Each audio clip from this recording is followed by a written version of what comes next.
చెప్పండి. కత్తి వెంకట స్వామి గారు, ఎందుకు మీరు కూడా గతంలో ఉద్యోగ సంఘాల నేతనే, అయితే ఎందుకు ఇట్లా అవుతుంది? మూల కారణం ఏంది? రూట్ కాజ్ ఏంది? ఒకవైపు డిఏ గురించి, ఇన్సూరెన్స్ గురించి కొట్లాడే ఉపాధ్యాయులు, ఉద్యోగులు చాలా మంది ఉన్నారు, ఇంకోవైపు ఇట్లా ఉన్నారు. బేసికల్ గా ఈ అంతరాలను ఇప్పుడు మీరు అన్నట్టు కొన్ని డిపార్ట్మెంట్స్, నేను శరత్ అన్న తోటి ఫస్ట్ ఏకీభవిస్తున్నా. మనోహర్ గారు చెప్పినటువంటి నామ్స్ అన్ని కరెక్టే, కానీ ఇవాళ అసలు ఆ నామ్స్ పట్టించుకునే సిస్టమే గవర్నమెంట్ లో లేదు. నేను 20 సంవత్సరాలు ఉద్యోగం చేసిన, నాకు తెలిసి నేను కొత్తలో చేరిన 1-2 years లో అట్టున్నట్టున్నది. కానీ దాదాపు 20 సంవత్సరాల నుంచి అయితే మనోహర్ గారు చెప్పినట్టుగా ఏ రూల్స్ ఈ నామ్స్ అన్నిటిని కూడా పాటిస్తలేరు అనేది చాలా స్పష్టము. వారు చెప్పినట్టుగా కొద్ది మంది ఉద్యోగులు, నేను 1983లో I was ABP state secretary ఉంటుంది. నాకు పాటలు రాసే అలవాటు ఉన్నది. నేను ఒక పాట రాసిన దాంట్లో ఒక స్టాంజా చెప్తాను.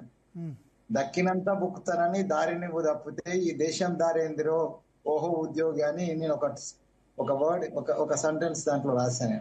అంటే కరప్షన్ అనేటువంటిది రోజు రోజుకి అట్లా పెరుగుతుంది. ఇందుగారు అందు లేదు, చక్కెర సర్వోపగట్టు అన్నట్టుగా అన్నిట్లలో కరప్షన్ అయిపోయింది.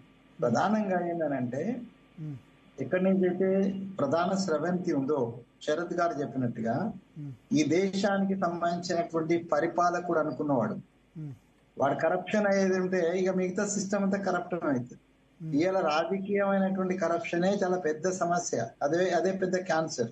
ఆ రాజకీయ కరప్షన్ మనం రకంగా ఇప్పుడు మీరు కూడా చెప్తుండగా మళ్ళా పైసలు ఇటు వస్తాయని, అంటే ఒక ఎగ్జంప్షన్ నాకు బాగా గుర్తుంది. భరత్, పివి నరసింహరావు గారి ఈ సమయంలో హర్షద్ మెహతా ఇష్యూ వచ్చినప్పుడు ఆ 1 crore కదా అనేటువంటి ఏదో మాట మాట్లాడు. అసలు 1 rupee కరప్షన్ ప్రధానమంత్రి స్థాయిలో 1 rupee కరప్షన్ అదనీయం కాదు. అది నెహ్రూ విషయానికి వచ్చినా లేకపోతే ఇందిరాగాంధీ విషయం మనం చూసినాం. అంటే కరప్షన్ అనేటువంటిది పై స్థాయిలో కరప్షన్ ఉంది, అది అక్కడికి చీడలాగా కిందికి వచ్చి శరత్ గారు అన్నట్టుగా ఈ అందరు ఉద్యోగస్తులు అందరు కూడా దాంట్లో పోయినారు. అయితే ఈ కరప్షన్ మైండ్ సెట్ ఉన్న వాళ్ళు కొద్ది మందే ఉంటారు. ఆ కొద్ది మంది తోటి మొత్తం సమాజం అంతా కూడా ఒక, అంటే ఇది చాలా పెద్ద సబ్జెక్ట్ యాక్చువల్ గా. సో ఒక వ్యక్తిని పట్టుకొని ఒక వ్యక్తికి వచ్చిందానే. రెండోది ఏంటంటే ఇవి కూడా మీరు అన్నట్టు the percentage of the conviction is almost 0.02 అని నాకు ఆ మధ్య ఏసీబీ కేసుల కన్విక్షన్ 0.02 అనేటువంటిది మనకున్న సమాచారం చేస్తున్నది. అంతే తక్కువ ఉంది, తక్కువ ఉంది. అందరు విడుదలైనారు సార్. ఇప్పుడు నాకు తెలిసి అక్కడ కూర్చున్న మరో మా దేవన్నకు తెలుసు, నాకు తెలుసు, మాతోటి సహ ఉద్యోగులు చాలా మంది అరెస్ట్ అయ్యారు, చాలా మంది విడుదలైపోయినారు, చాలా మంది సర్వీస్ క్లియర్ అయిపోయింది. అంటే అసలు ఒక్కడు కూడా ఈ అక్రమార్తికి సంబంధించి ఎవరికి కూడా శిక్ష పడదు. ఇప్పుడు రాజకీయ నాయకునికి అసలే పడదు, ఇక ఉద్యోగస్తులకి ఇప్పుడు మధుకోన లాంటి వాళ్ళని చూసినాం మనం.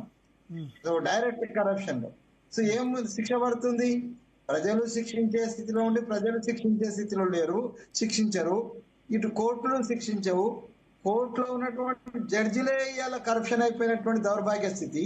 సో ఈ స్థితిని అది ఇక భగవంతుడే కాపాడాలి, ఏం కాపాడుతాడో ఏమో తెలియదు. కానీ భయంకరమైనటువంటి కరప్షన్ ఇది ఈ సమాజానికి ఒక చీడ, ఒక క్యాన్సర్ లాగా ఉంది.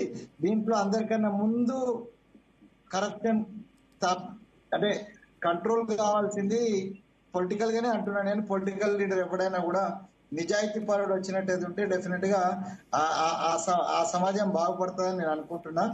మిగతా దేశాలతో మనం పోల్చినప్పుడు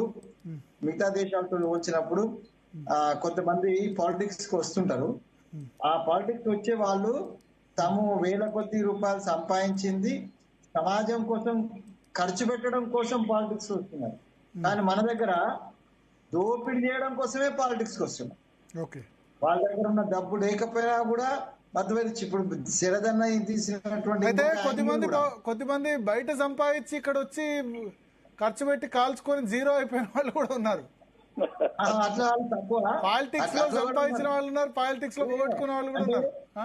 అట్లా అంటే వాళ్ళు ఏంటంటే పాపము అక్కడ ఉండి ఇక్కడ వచ్చి ఏదో చేద్దాము, ఏదో ఒక కాన్సెప్ట్ వచ్చి అసలు కొంత సిన్సియర్ గా ఉండి కథమైపోయిన వాళ్ళు చాలా మంది ఉన్నారు, అది ఒప్పుకుందాం. సో నేనేమంటున్నా అంటే mind set of the politician ఇవాళ సంపాదించడం కోసమే. నేను మల్లెపల్లి లక్ష్మయ్య గారు నేను ఒకసారి తెలంగాణ ఉద్యమంలో ప్రయాణం చేస్తూ మాట్లాడాను. అసలు ఈ దేశంలో మీరు రాజకీయ నాయకులు తీసుకోండి, ఈ రాజకీయ నాయకులు తిరిగేటోడు ఒక్కడు ఒళ్ళొంచి పనిచేయడండి.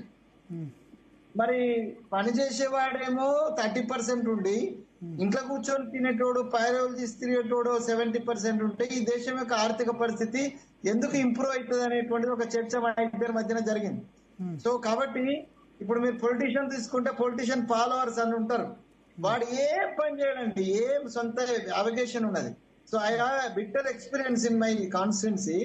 నేను మా వాళ్ళందరినీ కూర్చోబెట్టి నేను ఓడిపోయిన తర్వాత మనతో పనిచేసే వాళ్ళందరికీ కూడా కొన్ని ఆటోస్ ఇట్లాంటివన్నీ ఇప్పిద్దాము, వాళ్ళు దాన్ని అంటే మనం మార్జిన్ మనీ కడదాం.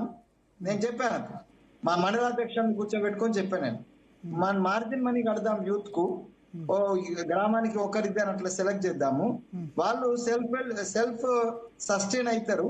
దాని పడేదంటే నాకు మండలాధ్యక్షుడు ఒక ఆయన చెప్పాడు, అన్నా నీకు అసలు పాలిటిక్స్ లో అనుభవం లేదన్నా, వాడిగా నువ్వు ఇప్పించిన తర్వాత వాడెందుకు పని చేస్తాడు అన్న నీతోటి, వాడు ఏం పని లేకుండా ఉండి నీ మీద ఆధారపడి ఉంటేనే వాడు నీతో తిరుగుతాడు, లేకుంటే ఎందుకు తిరుగుతాడు అని అడిగినాను. సో ఇది ఇక ఇంటర్ కనెక్టివిటీ ఇట్లాంటివి ఉన్నాయి. దేవిప్రసాద్ గారు అడుగుదాం. దేవిప్రసాద్ గారు, భరత్ గారు నమస్తే. నమస్తే. 200 కోట్ల ఆస్తులట ఒక ల్యాండ్. శరత్ గారు ఉన్నారు, శరత్ గారికి తెలుసు, వాళ్ళకి ఛార్జ్ షీట్ అయ్యే వరకు 20 కోట్లు అవుతుంది భరత్ గారు. ఎందుకంటే ఇప్పుడు ఏసీబీ లెక్క తప్ప లేకపోతే ఇదా లేదే, మీడియాలో ఏమైందంటే ఇప్పుడు ప్రధానంగా ఇప్పుడున్నటువంటి దొరికినటువంటి వాటికి మార్కెట్ రేట్ అని చెప్పి మీడియాలో 200 కోట్లని వస్తుంది, కానీ అది ఛార్జ్ షీట్ కి వచ్చే వరకు 20 కోట్ల కంటే ఎక్కువ ఉండదు. అంటే మార్కెట్ రేట్ పెట్టారేమో, ఓన్లీ గవర్నమెంట్ రేటే పెడతారేమో. ఇప్పుడు వాళ్ళు పెడతారు, కానీ మీడియాలో వచ్చేది మాధ్యమాలలో వచ్చేదంతా కూడా మార్కెట్ రేట్ కట్టేస్తారు. ఇవాళ 200